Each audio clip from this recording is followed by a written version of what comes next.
Action. Hi, Cooking with Dad here today. We'll be making Jook or Congee. It's a rice porridge that's an economical and easy dish to make that's been sustaining folks for a millennia or more.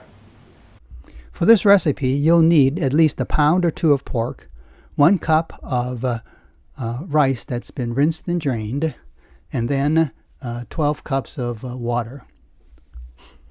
Set the Instant Pot to manual, 60 minutes at high pressure, and then you can do a natural release, and then you remove the meat and the bone, let them cool, and give the congee a stir or whisk to increase the creaminess of the texture.